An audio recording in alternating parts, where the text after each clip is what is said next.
अस्सलाम नाज़रीन, मैं हूं असद अली तूर अपने प्रोग्राम असद तूर अनसेंसर्ड में।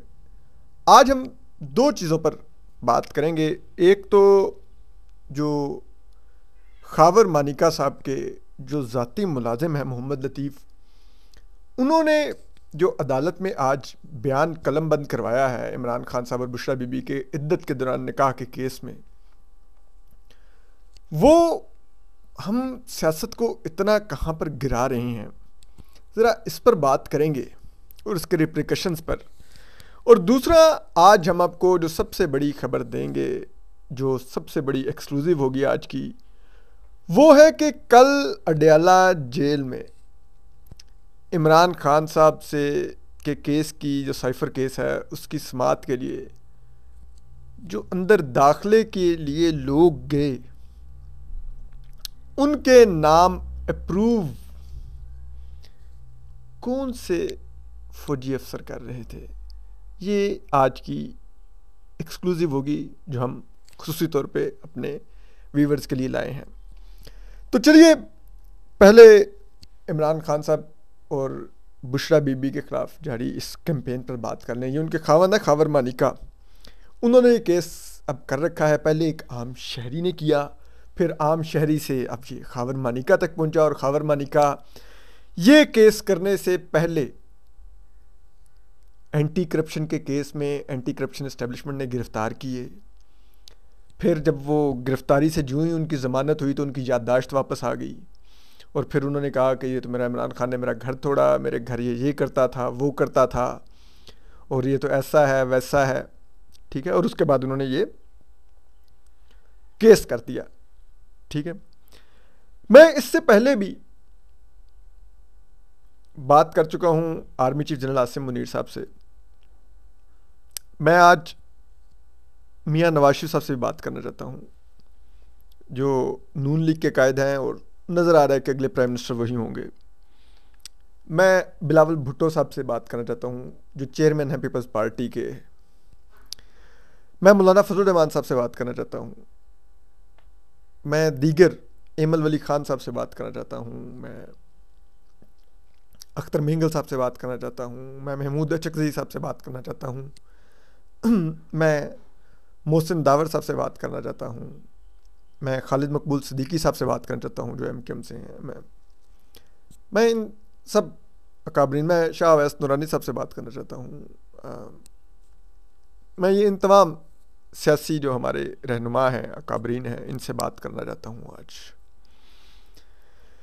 कि जो सियासत जिस लेवल पर गिर रही है, जिस लेवल का कीचड़ उछाला जा रहा है, और ये जो जिस किस्म के गलीज इल्ज़ामात लगाए जा रहे हैं, आप एक बात याद रखिए, ये चीज़ें सियासत और जमहूरियत के तालाब को गदला करती हैं और अवाम के दिलों में किसी एक सियासतदान के लिए नहीं, मजमूई तौर पर हमारी सियासी इशराफिया के लिए एक नफ़रत, एक उन पैदा करती हैं, उनसे दूर करती हैं कि यार ये लोग, ये सियासतदान सारे ऐसे चोर के बच्चे हैं, आते हैं, ये जानी होते हैं, बदकिरदार होते हैं, फलान होते हैं, हम इनको वोट करें। तो वोट ही ना करो यार, ये तो मुल्क में सारे हैं ही ऐसे। ये उस प्रोसेस का एक बड़ा एक स्मेयर कैंपेन है। ये मत सोचिए कि सिर्फ इमरान खान और बुशरा बीबी इसमें टारगेट हो रहे हैं। और मियां नवाज शरीफ साहब, आपने अपनी अब सियासी जानशीन मरीम नवाज बनाई हुई है, आपने नून लीग की पीढ़ी उनके हवाले करके जाना है। आप सोचिए, आज ये लोग इस किस्म की कैंपेन से नहीं चूक रहे, तो कल अगर आज नहीं चूक रहे तो कल क्या ये मरीम नवाज साहबा को छोड़ेंगे? अगर कोई ऐसा मौका आया कि वो भी इस्टेब्लिशमेंट की बुक से बाहर गिर गई, तो क्या आपने ये जहन में है आपके वो सिनेरियो कि क्या होगा? इससे पहले भी आप देखिए ना, जब आपकी इस्टेब्लिशमेंट से नहीं बन रही थी तो किस लेवल पर इस्टेब्लिशमेंट गिर गई थी कि वो मरीम नवाज साहबा के बेडरूम में जाकर कराची के अवारी होटल में घुस गए थे। ठीक है, तो इनका तो कोई लेवल ही नहीं है फिर गिरने का। तो क्या आप चाहेंगे कि आपकी बेटी के बारे में इस तरह के नाजेबा इल्ज़ामात कल को लगने शुरू हो जाएं?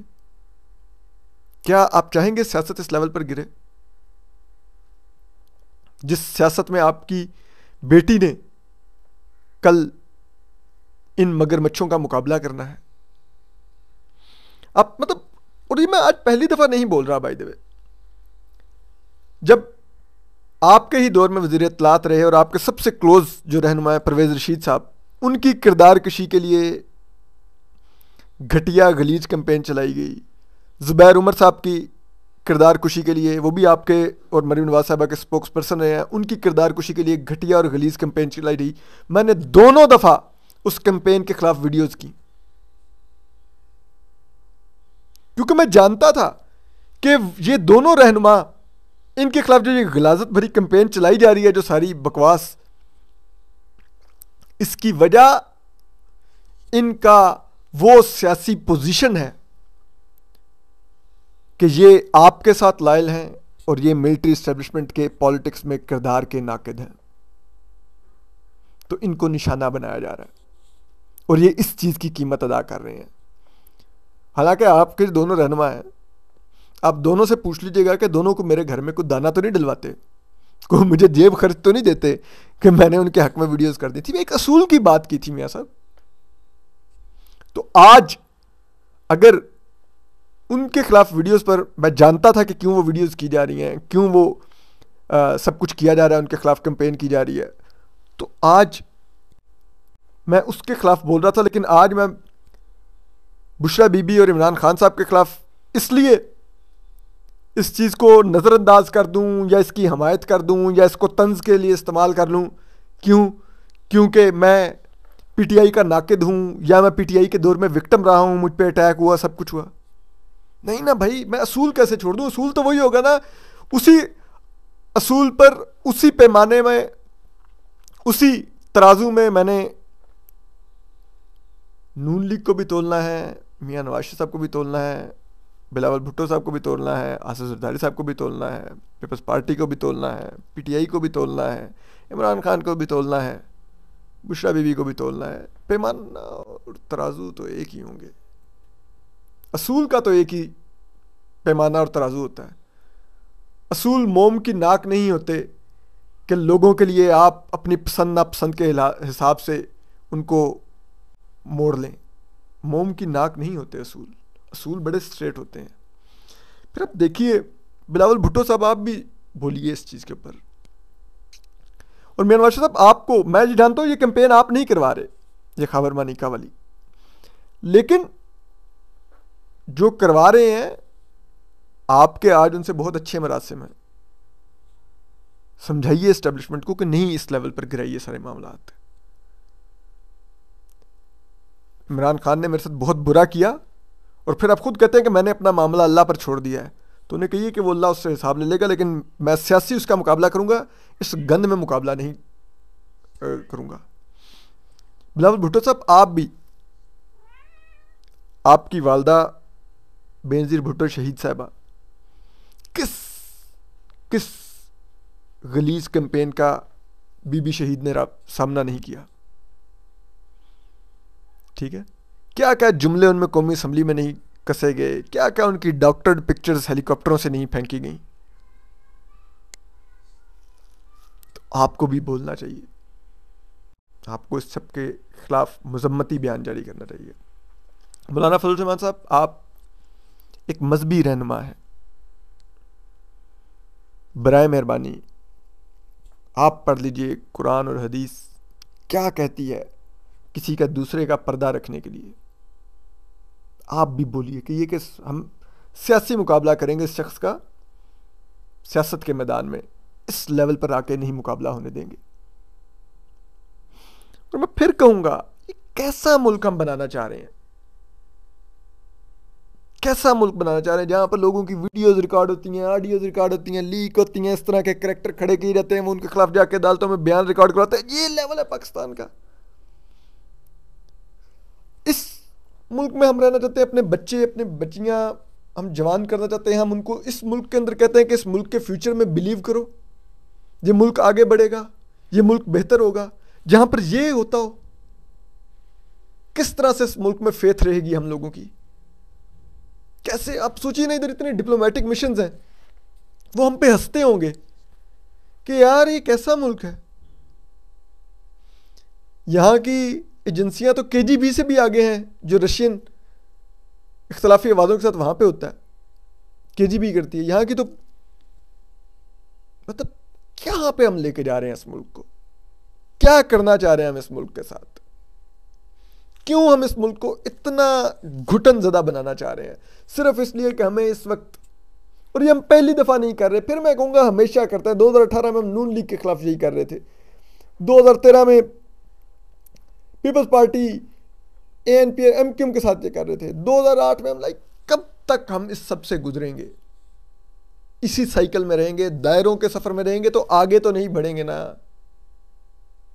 सुनिए ना, मतलब वो मौसूफ फरमाते हैं, ये मोहम्मद लतीफ़ साहब, ठीक है, ये खावर मानिका के मुलाजिम। मैं सिर्फ ये बड़ी गलीज उनकी स्टेटमेंट है, लेकिन मैं ये कुछ पैराग्राफ जान के पढ़ रहा हूँ ताकि जो सुनने वाले हैं उनको अंदाज़ा हो कि किस लेवल पे गिरा दिया गया हमें, किस किस जोहड़ में फेंक दिया गया हमें। तो वो जी, एक तो वो कहते हैं कि जी हल्फन बयान किया कि मैं खावर फरीद मानिका के साथ गुज़िश्ता 35 साल से घरेलू मुलाजिम हूँ। चूँकि मैं इनका ज़ाती मुलाजिम हूँ, इसलिए इनका मुझसे किसी किस्म का पर्दा नहीं है। इनके बच्चे भी मेरे हाथों में पले हैं और मैं इनके घर के फ़र्द की तरह हूँ। मानिका साहब पीरे गनी पाकपतन शरीफ लाहौर इस्लामाबाद में बनी गाला में घर है। इस्लामाबाद वाला घर मकान नंबर 3 वगैरह वगैरह, ठीक है। और ये मकान उन्होंने 2002-03 में ख़रीदा था। मियाँ साहब की यानी कि मानिका साहब की फैमिली भी वहाँ रहती है, बनी गाला इस्लामाबाद में भी रहती है। और खावर मानिका साहब सरकारी मुलाजमत की वजह से मुख्तलिफ़ जगहों पर पोस्टिंग होती रहती है, मगर इनकी फैमिली लाहौर और इस्लामाबाद में रहती है। इमरान खान ने मानिका साहब के बनी गाला घर 2015 में आना जाना शुरू किया। 2015 में इमरान खान कभी कभार बनी गाला आते। इमरान खान साहब का 2016-17 में मानिका साहब के घर ज़्यादा आना जाना हो गया। इमरान खान के साथ एक आध बीबी होती थी, कभी एक आध साहब जो क्लीन शेव थे वो आते रहते थे, और कभी ड्राइवर के साथ आते थे। ज़्यादातर अकेले आते थे। कई मरतबा ड्राइवर छोड़कर चला जाता और वो रात को आते थे। इमरान खान साहब हमेशा खावर मानिका साहब की गैर मौजूदगी में घर आते थे। कई मरतबा खावर मानिका साहब ने जब आपा बुशरा बीबी से बात करनी होती थी तो इनके यानी आपा बुशरा बीबी के फ़ोन पर कॉल करते थे। जब उनका फ़ोन बंद होता तो मेरे नंबर पर कॉल करते और मैं इनकी यानी मानिका साहब की आपा बुशरा से बात करवाता। और इसी दौरान जब मैं अंदर जाता, इस सिलसिले में जब मैं घर के अंदर गया तो देखा इमरान खान साहब और आपा बुशरा ड्राइंग रूम में नहीं थे बल्कि अपने कमरे में थे।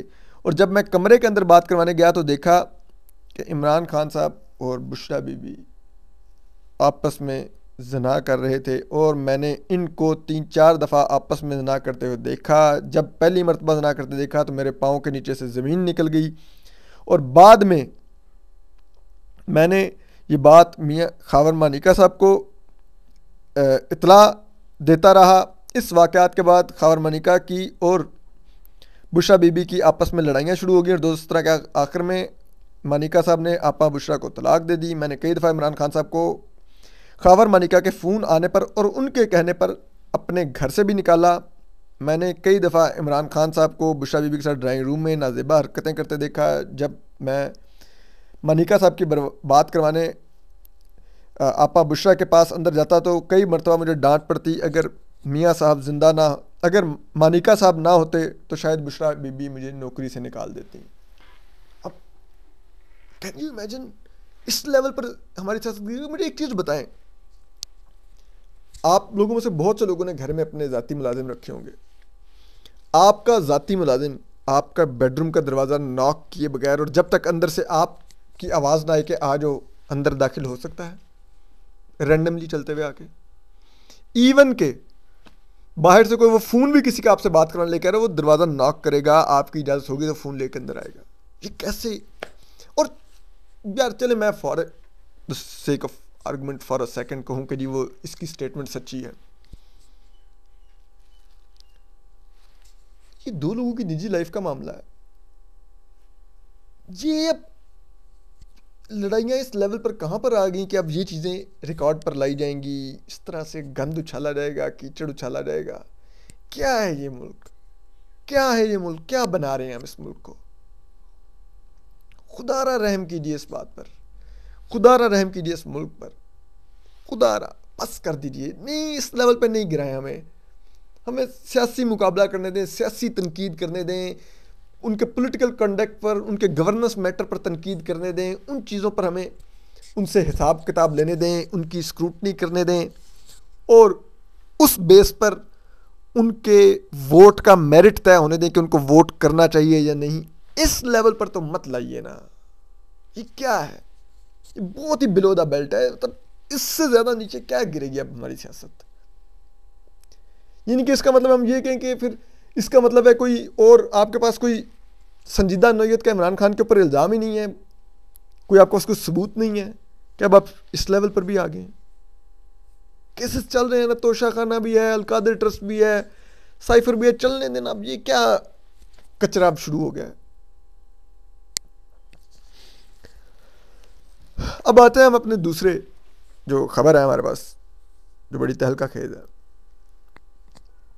कि आपको मालूम है कल हमने आपको बताया था कि किस तरह से एंट्री हुई 7 सहाफ़ियों की बमुश्किल अडयाला जेल में साइफर केस का ट्रायल कवर करने के लिए। हालांकि 16 लोगों की फहरिस्त भेजी गई थी और ये नहीं पता चला कि उन 16 लोगों में से 7 लोगों के नाम किसने सेलेक्ट किए।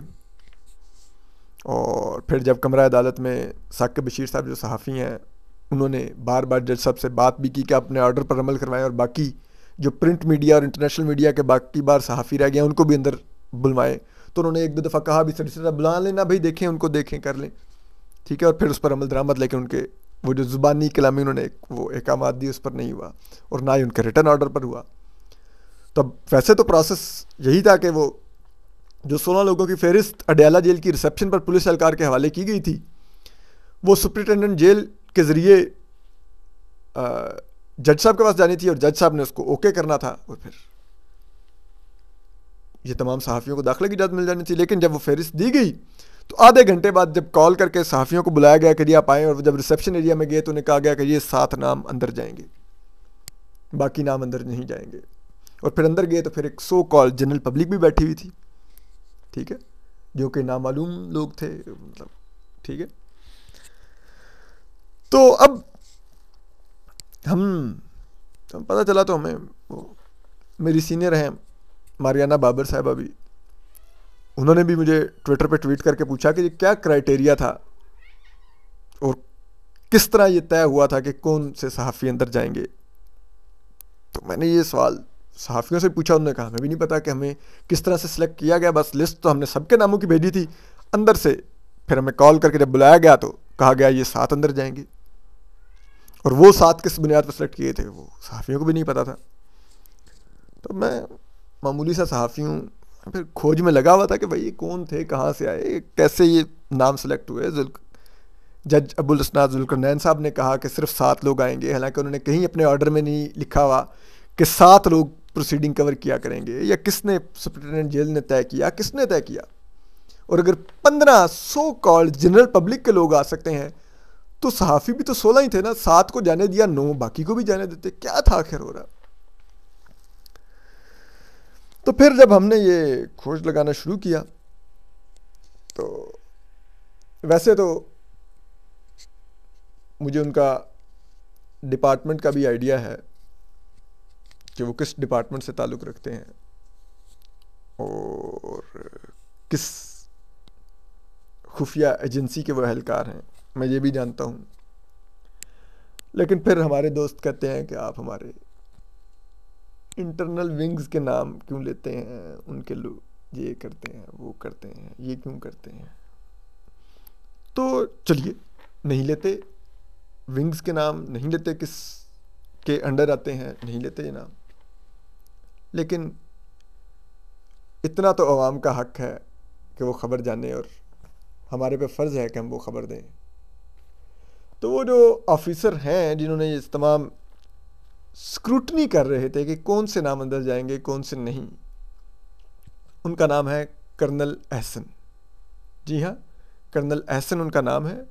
और वो ये देख रहे थे और ज़रा ये बताते हैं कि ये कर्नल एहसन है, और ज़रा ये बताते हैं कि कर्नल एहसन साहब ने नाम पिक किए थे कि कौन से अंदर जाएंगे और किन को दाखिले की इजाज़त नहीं मिलेगी।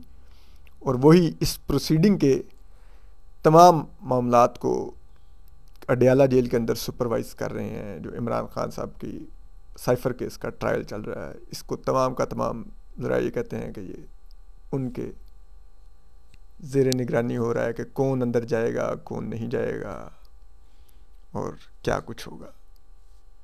अपना ख्याल रखिए। अल्लाह हाफ़िज़।